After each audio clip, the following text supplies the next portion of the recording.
뜨거. 저 들을수록 예. 예, 좋습니다. 제 노래네요.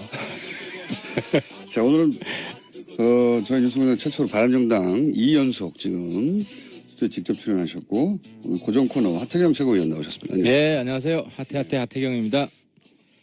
김명수 대법원장 반란표, 예, 유일한 반란표로 지금 알려지고 있는데 바른정당에서 이제 공개된 뭐 반란이라기보다도 뭐 정확하게 이야기하면 우리 바른정당은 의원 개개인의 소신을 침범하지 않기로 했어요. 과거 이제 구태정당은 강제당론이라 그래가지고 소신 투표를 하면은 그걸 징계할 수 있게 했어요. 그 최대 출당까지. 근데 이제 그게 그 당권파들의 독재 수단으로 쓰였기 때문에 바른정당은 새로운 정당이고 그런 걸 없앤 거예요. 당원 당규에. 없애긴 없앴지만 대법원장 정도의 중요한 인준 표결에 이렇게 반란표라고 표현될 난 찬성했어. 이런 건 처음 아닙니까? 그 전에 저도 많이 했죠. 아니, 기억을 못 하실 텐데 새누리당 시절에 어떤 분들은 뭐 박근혜 대통령이나 그 친박들한테 쓴소리 했냐 많이 했어요. 근데 기억을 못 하시는 건데 그때는 주요 정치인이 아니었기 때문에 물론 뭐 그런 것도 있었겠지만 근데 이번 같은 경우는 이제 사실 저는 애당심이에요. 바른정당을 정말 사랑하는 마음에서 이제 이게 당이 국민들한테 이제 좋게 평가받는 그게 뭐냐. 일사불란한 게 좋게 평가받는 거냐. 아니면 다양한 목소리가 있다는 소신 있는 목소리 여전히 있다는 게 좋게 평가받는 거냐. 근데 저는 이번 결과적으로 저는 제가 맞았다고 생각합니다. 만약에 부결을 시켰다면 하태경이 고춧가루 뿌리려다 실패했구나. 이래 되는 거죠. 근데 결국 가결이 됐잖아요. 가결이 됐고 지금 김명수 후보자는 이제 대법원장입니다. 대법원장이 됐죠. 예. 대법원장이 됐는데 이제 결정적인 차이가 이런 거였어요. 진보 대법관 맞아요. 예. 코드 인사 맞을 수 있어요. 예. 아니 그러면 진보 정권에서 진보 인사 하는 게 그런 기득권은 인정을 해주는 게 이게 신사적인 정치지 상생하는 정치지. 진보 정권에서 전부 다 보수 인사 뽑으면 아니 보수 인사 해줘도 또 잘랐잖아. 지난번 누구예요? 벤처 중소벤처 박성지. 그건 민주당에서 사실 자른 거지만. 근데 이런 식으로 진보 인사는 코드 인사라 자르고 보수 인사는 왜 그런 사람을 거기 박냐 해서 이질적이라 자르고 그럼 어떻게 협치를 합니까? 그러니까 적어도 야당이라도 국가를 생각해야 된다. 지금 거의 전쟁 위기까지 가는데 이런 데 있어서 치명적인 약점이나 반대 요인이 없으면 협력을 해야죠. 국정 발목 잡으면 안 되죠. 잘하셨고요. 잘하셨고 그리고 주호영 원내대표는 거기에 대해서 이제 뭐 여러 가지 타박을 하시긴 하시더라고요. 당연히 그렇겠죠. 본인이 화가 나죠. 이제 원내대표로 자기가 책임이 있는데 당론을 정했는데 근데 이제 본인 입장에 따라 봐주길 바랬고 근데 뭐 주호영 대표 잘 알아요. 제 정치적 기질이나 소신으로 뭐 확실히 서면 잘 안 따른다는 것도 알고 계시고 저는 또 하태경은 그렇다. 물론 타협할 때 합니다. 타협할 때 하지만은 이번 건은 제가 계속 강조해서 말씀드렸어요. 제가 반대할 결정적 몽부를 못 찾겠다. 주 대표 이야기하는 것도 진짜 계속 살펴봤어요. 그래서 주 대표는 뭐 약간 뭐 갈등이 있었는데 뭐 그 다음 날 뭐 쿨하게 풀었습니다. 알겠습니다. 여기까지는 광을 잘 파신 거고요. 그리고 또 한 가지 이제 요 김명수 대법원장 인준 표결 가지고 얘기가 항상 나오는 게 좀 지나긴 했지만 그 이후로 처음 나오신 거니까. 그럼 반면에 안철수 대표는 왜 끝까지 입장 표명을 안 했느냐. 당론을 정하는 것까지는 안 가더라도 당시 국민의당 내부에서 약 한 뭐 7대3 정도 지금 표결 결과를 보면 이미 이제 표결해서 인준으로 넘어간 것 같은데 그래서 아마 박지원 원내대표 전 대표가 전날 자 입장 표명하자라고 얘기했고 그 자리에서는 그러자라고 했던 걸로 제가 전해 들었는데 그 다음날 또 바뀌었어요. 왜 끝까지 안 했을까요? 그러니까 우리 공장장님 표현대로 광팔 찬스에 피박 쓴 거지. 독박 쓴 거죠. 그러니까 이제 왜 그랬을까요? 안 대표가 이제 전체 정치판을 잃는 시야가 아직 좀 부족한 것 같고요. 아직은 예, 그리고 대통령과 경쟁의식이 여전히 좀 있는 것 같아요. 그래서 경쟁의식이 많이 있는 것 같습니다. 예, 그게 좀 이게 어떻게 보면 뭐 공적 감정보다 사적 감정이에요. 예, 옛날에 이제 후보로서 그리고 그 이전에 같이 함께 당을 했을 때 갈등 관계.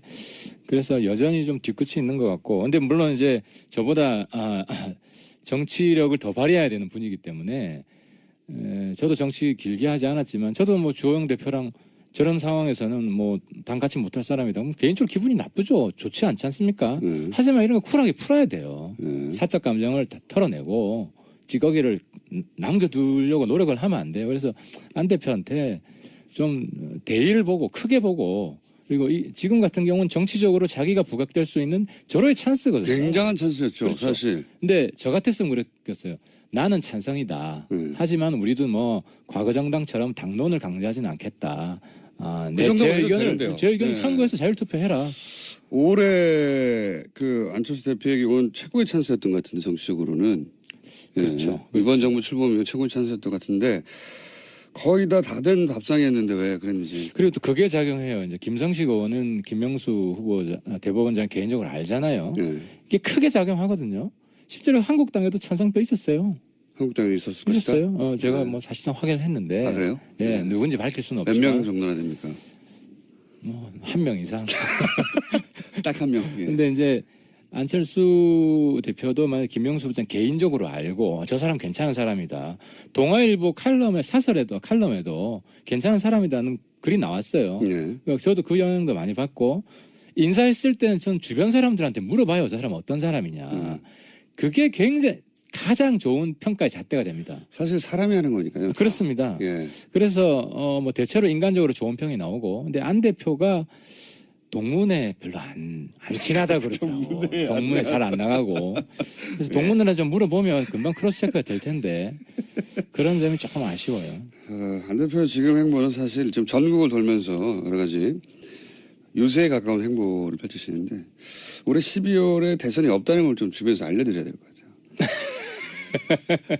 대선은 올해 이미 끝났다. 그 중요한 이야기입니다. 내년 지방선거는 당의 지지율을 올려야 됩니다. 지금 본인은 지금 주가가 많이 하락했어요. 그러기 위해서는 좀 쿨한 정치 모습을 보여줘야 되고 끌어안는 정치를 해야 됩니다. 찬스였는데. 근데 국민의당 얘기를 조금 길게 했던 이유는 국민의당하고 지금 국민통합포럼인가요? 예, 국민통합포럼 시작했습니다. 이런 이름 좀 바꾸세요. 맨날 통합포럼, 통합어쩌고 이거밖에. 그래서 이게 언제적 있었던 것 같은데 이런 데자뷰가 자꾸 느껴져요. 그죠? 아, 비슷하네요. 예. 근데 익숙한 게 또 좋은 장점도 있습니다. 국민 합치기라든가. 국민도 너무 식상해요. 시민 합치기라든가. 원 플러스 원. 원 플러스 원. 오늘 좀 대신해요. 오늘 멘트가. 그거 하지 않습니까? 그 가능성 있습니까? 지금은 신뢰 구축 단계예요. 이게 왜 이게 중요하냐면은 우리 대선 때 제가 해봤다 그랬잖아요. 네. 근데 신뢰가 안 생기는 거예요. 자꾸 이 말 했다가 저 말 했다가. 네. 서로 계산이 따로 있으니까요. 그때는. 그러니까 이게 한 번 이야기한 거는 실현이 되고 이러면서 신뢰가 쌓이는 건데 그래서 제 이야기 핵심은 그거예요. 신뢰가 형성되는 과정이 전제되지 않으면 뒤에는 아무것도 없다. 그리고 지금 단계는 뭐 한두 달 정도는 우리가 법안도 공동 발의하고 또 같이 추진을 하고 통과시키고 이런 신뢰 조성이 그래서 1단계다. 정책을 가지고 연대할 포인트를 찾자. 정책뿐만 아니라 뭐 다른 정치적인 것도 우리가 어디 뭐 같이 갈 수도 있고 뭐 어디를 가시려고요? 뭐 다양한 뭐 안보시기니까 군부대를 같이 방문할 수도 있고 같이 뭐 그런 거를 좀 해서 우리가 거의 뭐 같은 동지들이구나 이런 신뢰관계가 쌓이면 뭐든지 이야기가 가능하죠. 정치인들은 근데 그렇게 같이 가도 또 싸울 때가 되고 자기 이익이 결부되면 또 확 돌아서지 않습니까? 정치인들은 물론 치명 결정적 이익이 있으면 그렇죠. 그런데 국민의당이랑 바른정당은 지금 두 당, 그 양극단의 두 당의 적대적 동침을 막아야 되는 똑같은 이해관계가 있고요. 그러면 바른정당 내에서 소위 자강으로 분류되는 무슨 소리냐 보수정당 그 구태 보수정당으로 되돌아갈 수는 없다라고 하는 자강파 의원들과 국민의당에서도 또 보면 크게 나누면 호남 계열과 안철수 계열 뭐 이렇게 크게 여러 가지로 다르게 분류할 수도 있지만 나누자면 지금 호남 지역 의원들보다는 안철수계 의원에 가까운 분들이 이 포럼에 함께하는 겁니까? 꼭 그렇진 않습니다. 꼭 그렇진 않아요. 국민의당 분들이 한 14분, 네. 우리가 한 10분, 예. 10분 정도 되는데, 그 뭐 황교안 의원이나 예. 안철수 대표한테 막 뭐라 했던, 예. 예. 그리고 안철수 대표한테 정말 험한 말 했던 그 이상돈. 지금 다 들어가 있습니다. 예. 다 들어와 있어가지고, 뭐 꼭 친한 계열은. 비호남계라고도 구분할 수 없고 친한계라고 딱 구분할 수는 없네요. 예. 예, 그렇진 않습니다. 그 소위 중도 예, 중도 성향입니다. 중도 통합이 필요하다고 그렇습니다. 표현하는 분들. 중도 혁신 통합. 뭐 이런 좋은 거 다 붙이네. 근데 확실히 정치는 이 너무 중도 혁신 발랄 통합 이런 걸로 중간중간에 뭔가 신선한 걸 좀 넣어주세요. 너무 식상해요. 바른정당 내에서는 자강파가 맞죠? 바른정당 내에서는 대체로. 자강파와 실용파. 실용파. 이게 이제 실용파는 뭐냐면요. 예. 지역구마다 좀 달라요. 어떤 지역은 그러니까 내년 선거에 사당 체제로는 어렵다. 현실 정치인이라면 누구나 네. 그렇게 생각할 수 있잖아요. 그렇죠. 뭐 구청장도 어렵고 적어도 3명이 경쟁을 해야 되는데 네. 이 3명 경쟁 중에 한국당이랑 손잡는 게 유리하냐, 국민의당 손잡는 게 유리하냐, 개별 의원들로 보면 다 달라요. 그 지역마다 다르겠죠. 예, 예를 들어 TK 한국당을 손잡는 게 유리하죠. 그리고 경기도에도 TK보다 더한 지역이 있어요. 저기 휴전선 가까운 이런 데는. 네. 근데 서울 여기는 한국당을 손잡으면 불리해요. 네. 그래서 이제 이런 의원들의 이해가 지역구적 이해관계가 있고 또 의원들 개개인의 또 소신이 있어요. 성향. 예. 이제 약간 우파보다 중도에 가까운 분들이 있고 이게 막 섞여가지고 그래서 근데 결과적으로 3파전이 됐으면 좋겠다. 누구든지 모르지만 좀 잘 연대를 했으면 좋겠다. 이런 분들이 사실 다수예요. 실용. 예. 그걸 실용이라고 표현하시군요. 이기는 편 우리 편 이건 거죠. 그렇습니다. 이럴 때서 그래서 강한 리더십이 필요하다. 소신을 가지고 밀어붙여야지 괜히 이쪽 하도 되는 거 아니냐 저쪽 하고 되는 거 아니냐 이런 식으로 애매한 스탠스 가지면은 이 망한다. 그래서 제가 계속 한국당 청산론 한국당은 안 된다. 저기 망해야 된다. 박살 내겠다. 강조하는 것도 입장을 분명히 해야 된다는 거예요. 이럴수록. 남경필 도지사 방금 전 시간에 왔다 가셨는데 통합파의 통합이 성공할 거 아니냐 자유한국당과 아니면 소위 자강파의 국민의당과의 연대론이 성공할 거 아니냐 어느 쪽이 가능성이 높냐니까 지금으로서는 반반인 것 같다라고 표현하시는데 남 지사님은 예. 본인 문제잖아. 그렇죠. 본인 문제잖아요. 예. 남 지사님은 곧 지방선거가 내년에 있으니까. 선거를 해야 되기 때문에 예. 한국당 지지표도 본인이 받아야 돼. 예. 그리고 중도표도 받아야 되고 그렇죠. 그렇게 다 받아도 지금 이길까 말까 한 상황에서 한쪽을 척지는 발언을 하기 좀 어렵죠. 그러면 의원님 보시겠네요. 근데 이제 문제는 한국당 합당파가 있어요. 네. 인정을 제가 했고. 근데 그쪽에서 강한 드라이브를 안 걸어요. 지금은 그렇죠. 예를 들어 강한 드라이브를 걸면은 그쪽에서 누구 출당시켜라. 이런 목소리가 나와야 될 거 아니에요. 예. 그래야 그게 수용이 되면 뭐 진도가 나갈 거 아닙니까? 근데 지금 그 합당의 우호적인 한국당 쪽 합당의 우호적인 우리 인사들 중에 뭐 그런 조건을 이야기하는 사람이 한 사람이라도 있습니까? 이제 때를 기다리겠죠. 그러면은 네. 지는 거예요. 그러면 제가 볼 때는 여기는 드라이브를 세게 걸었기 때문에 우리는 드라이브를 걸고 있고 음. 그쪽은 드라이브를 안 걸고 기다리잖아요. 제 생각에는 서청원, 최경환 출당 어려워요. 국민들이 지금 어느 시대인데 이미 유통기한 지난 박근혜 출당 카드 하나 가지고 그리고 서청원, 최경환 출당된다고 하더라도 그 3명 가지고 합당하는 거 박수 친다? 뭔 크게 변화가 있느냐. 그렇죠. 그러니까 자기 죽을 길을 가는 거예요. 그러니까 죽을 길을 못 가기 때문에 그분들이 전국을 주도하기는 저는 어렵다고 봅니다. 그럴 용기도 지금 있는지 잘 모르겠어요. 전망이 뭐 점점 바뀌어가겠죠. 상황에 따라서. 생각보다 힘이 셌다든가 만약에 나중에. 예, 그렇습니다. 문자가 하나 왔는데 저희 제작진이 뽑았는데 보통 이제 의원님이 나오시면은 대선 후보급으로 폭탄 문자가 쏟아지거든요. 예. 하태경 꺼져라 주로. 네, 참 이 정치가 신묘한 게 저는 이 자리에 나와서 사실 많이 싸우려고 그랬어요. 청취자분들하고 예.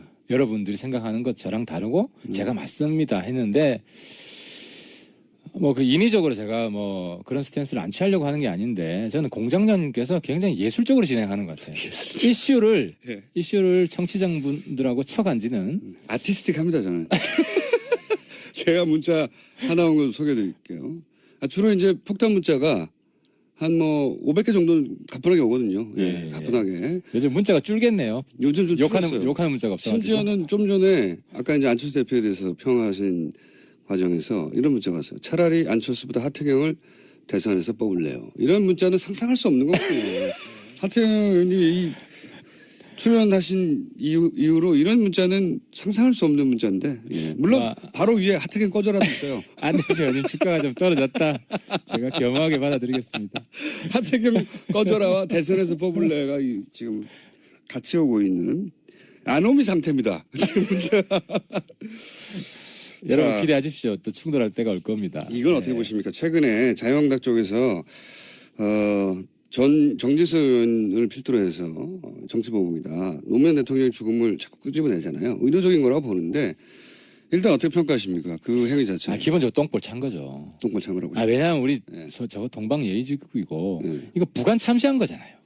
그렇죠. 고인에 대해서 적어도 이제 돌아가신 분이고 전직 대통령 중에서 돌아가신 분인데 이 우리 국민 정서상 좌우를 떠나서 굉장히 극단적인 우파가 아니면 부관 참시라도 해라. 이런 사람 아니면 이거 수용하기 어려워요. 근데 왜 이렇게 그거를 몰라서 그랬다. 혹은 알지만 프레임을 짜기 위해서 그랬다. 그러니까 그 지금 한국당이 점점 극단화돼 가고 있는 경향이 있어요. 그래서 최근 인선도 그렇습니다. 그 주변 사람들이 이런 거 보면 잘했다고 박수 치는 거예요. 가까이 있는 분들이. 그리고 주로 저한테도 카톡 문자 많이 오는데요. 지금 우파에서 카톡 문자 많이 보내는 지금 굉장히 극우파예요. 예를 들어 이번에 디지털위원회 친박 이런 분들이 또 들어갔잖아요. 디지털위원회는 친박 중에서도 골수 친박이라고 할 수 있는 그렇죠. 아스팔트에 쓰던 분이죠. 그러니까 홍준표 대표도 엄마부대. 지금 혼쭐을 놓고 있는 게 혼쭐을 놓고 있는 게. 왼손으로 친박 청산 이야기하면서 오른손으로 친박 영입하는 거예요. 본인 왼손과 본인 오른손이 서로 악수를 안 해요. 손을 안 잡아요. 그러니까 왼손이 아니라 오른손이 모르게 하라. 그거는 친박으로 분류될 어떤 국민들 층도 여전히 거의 10% 가까이는 되기 때문에 그 층도 버릴 수 없어 그런 거 아닙니까? 그러니까 아무래도 이제 바른정당 뒤로는 잡고 있는 거 아니에요? 바른정당 합당보다도 대한애국당 제가 당명이 정확한지 모르겠는데 조원진 의원이 나와서 만든 당이 있어요. 거기랑 아마 먼저 합당이 되지 않을까. 합당돼서 의원 한 분이니까요. 근데. 그러면 진짜 골수 친박이 다시 들어가는 거 아닙니까? 지금 그러고 있잖아요. 골수 친박이 들어갔잖아요. 그런데 바른정당은 왜 이렇게 지지율이 안 올라가는 겁니까? 그래서 제가 전당대회 또 나가려고요. 이번엔 당대표가 목표입니까? 뭐 항상 지난번에도 목표였어요. 지난번에도 목표였고 아슬아슬하게 목표였어요라고 말할 때 이렇게 애교를 피우십니까? 될 뻔했잖아. 그렇죠? 사실 우리 당원 그렇죠. 당규가 문제가 있는 게 1등 대표가 사퇴를 하면 2등이 승계라는 게 맞아요. 근데 맞는데 보통 그렇죠. 보통. 다른 당은 그렇게 돼 있어요. 근데 이제 우리 당은 과거에 친박, 비박이 1등, 2등을 해서 비박이 대표가 되면 친박이 끌어내리려고 자기가 대표되기 위해서 그래서 1등에 대해 항상 싸운다. 이런 것 때문에 이제 원내대표가 이제 승계하도록 이렇게 해놨는데. 당원 당규를. 그거 굉장히 안타까운 거죠. 근데 우리는 지금 작은 당이기 때문에 뭐 개파도 사실 없고. 개파는 있죠. 아니 그 강력한 개파 없어요. 그 김무성 개파 그렇게. 김무성 개파 다 지금 한국당으로 들어가 있는데 뭐 지금 우리 당에는 그렇게 강력한 개파가 없고 유승민 대표는 개파 만든 사람도 아니고 그래서 아무튼 제가 이번에 당원 당규 좀 바꾸자 2등이 승계하게 내가 당대표 될 수 있다. 그러면 전당대 다시 할 필요도 없었어요. 그렇죠. 그러면 얼마나 편합니까? 돈을 이번에 또 돈 더 들거든요. 이게 정치인들이 훅 가는 이유가 내부 전당대 돈 때문에 그래요. 그래요? 그것 때문에 그래요. 그건 왜 그렇습니까? 왜 그러냐면 마련하느라고. 그렇지. 근데 그게 보존이 안 되거든. 그렇죠. 그건 보존이 안 되죠. 국회의원 선거는 보존이 되는데. 당내 근데 선거니까. 제가 지난번에 7천만 원 썼어요. 7천만 원이요? 굉장히 작게 쓴 기타금 4천만 원에 뭐 문자비. 이게 왜 그렇게 작게 썼냐면 그 오프라인 그 투표가 없어졌어요. 다 모바일 투표로만 하니까 문자 값이 많이 들어. 전화 값. 근데 또 이번에 또 하잖아. 7천만 원 또 써야 야, 돼. 또 세서 좀 할인 좀 해달라. 지난번에 좀 해달라. 아, 여기 청취자분들한테 후원금 좀 넣어주세요. 내가 이번에 좀 깨끗한 정치하려면 꼭 필요합니다.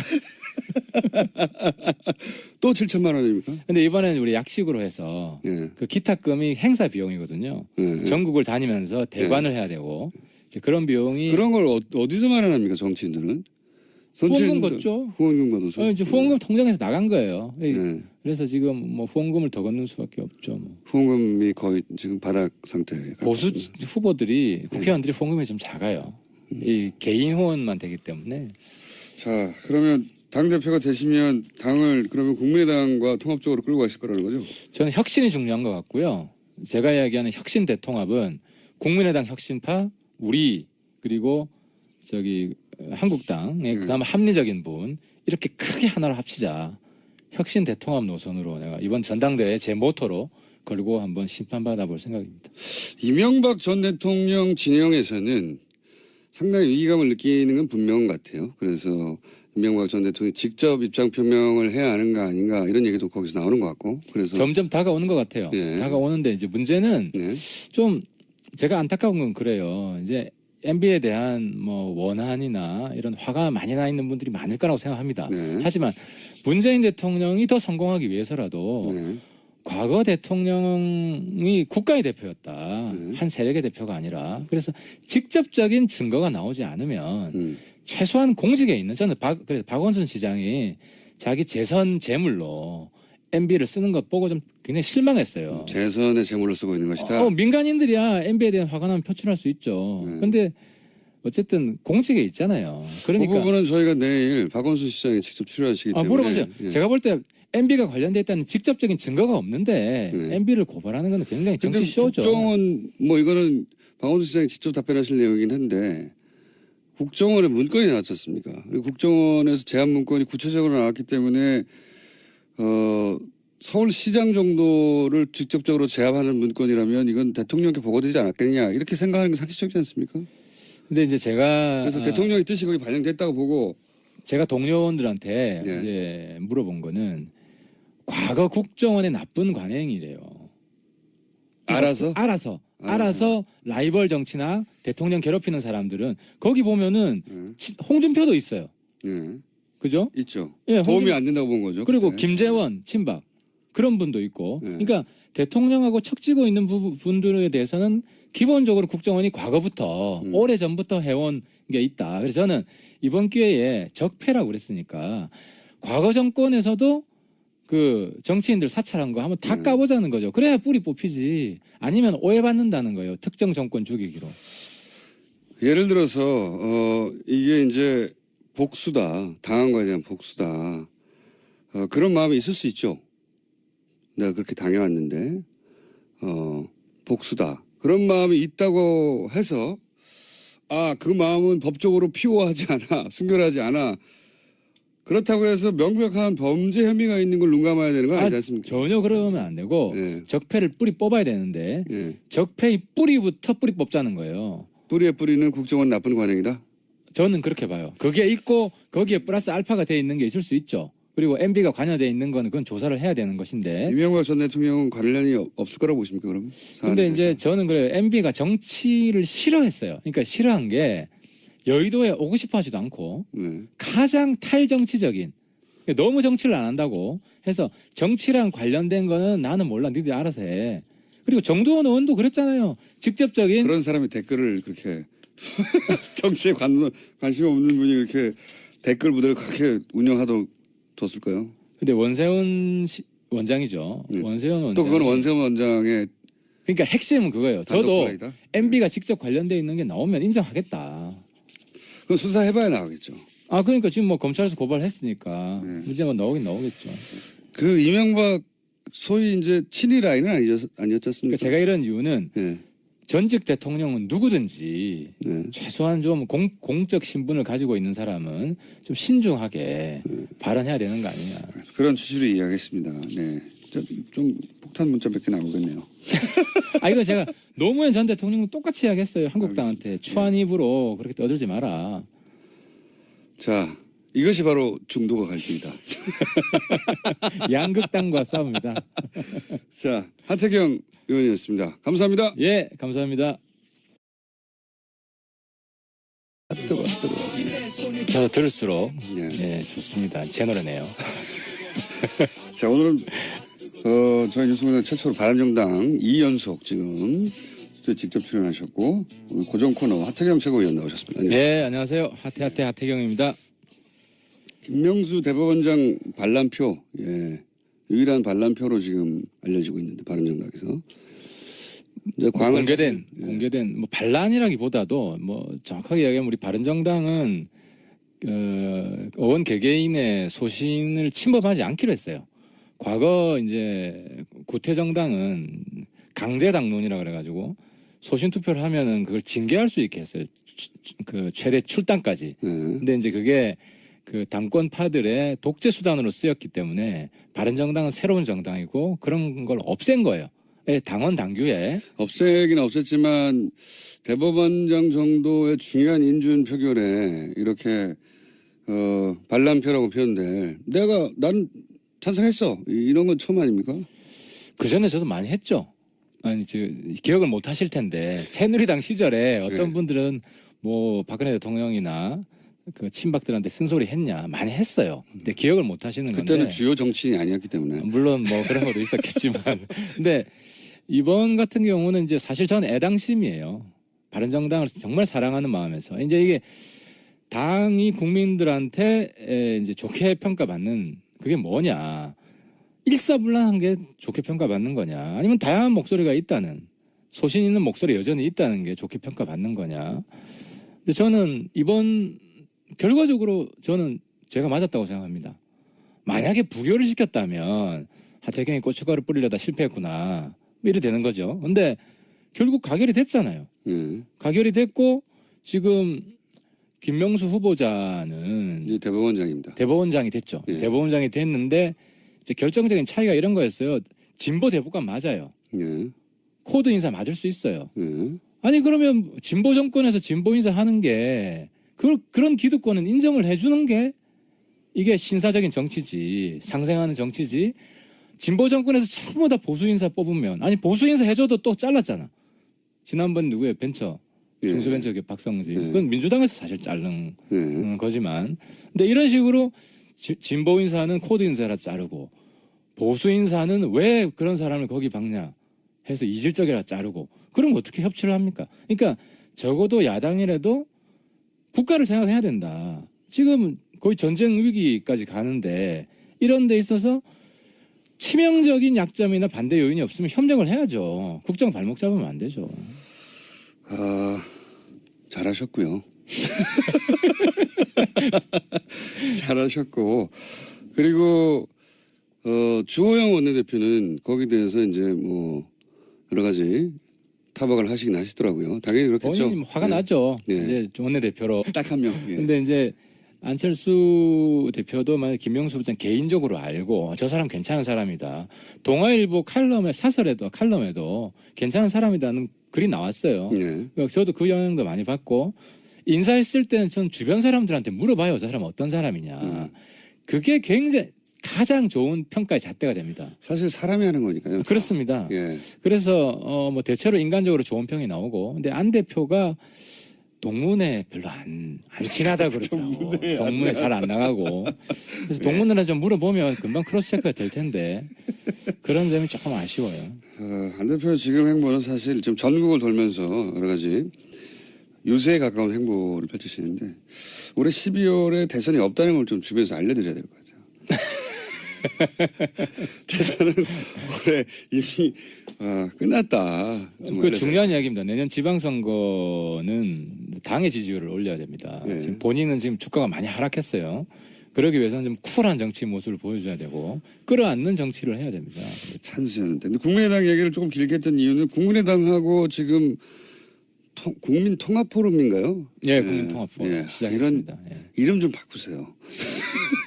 맨날 통합포럼 통합 어쩌고 이거밖에 그래서 이게 언제적 있었던 것 같은데 이런 데자뷰가 자꾸 느껴져요. 그죠? 아, 비슷하네요. 예. 예. 근데 익숙한 게 또 좋은 장점도 있습니다. 국민 합치기라든가 국민도 너무 식상해요. 이렇게 시민 합치기라든가 원 플러스 원. 원 플러스 원. 예. 자기가 책임이 있는데 예, 당론을 정했는데 예. 근데 이제 본인 입장에 따라봐주길 바랬고, 근데 뭐 조영 대표 잘 알아요. 제 정치적 기질이나 소신으로 뭐 확실히 서면 잘 안 따른다는 것도 알고 계시고, 저는 또 하태경은 그렇다. 물론 타협할 때 합니다. 타협할 때 하지만은 이번 건은 제가 계속 강조해서 말씀드렸어요. 제가 반대할 결정적 명분을 못 찾겠다. 주 대표 이야기하는 것도 진짜 계속 살펴봤어요. 예. 그래서 주 대표는 뭐 약간 뭐 갈등이 있었는데 뭐 그 다음 날 뭐 쿨하게 풀었습니다. 알겠습니다. 여기까지는 광을 잘 파신 거고요. 그리고 또 한 가지 이제 요 김명수 대법원장 인준 표결 가지고 얘기가 항상 나오는 게 좀 지나긴 했지만 그 이후로 처음 나오신 거니까.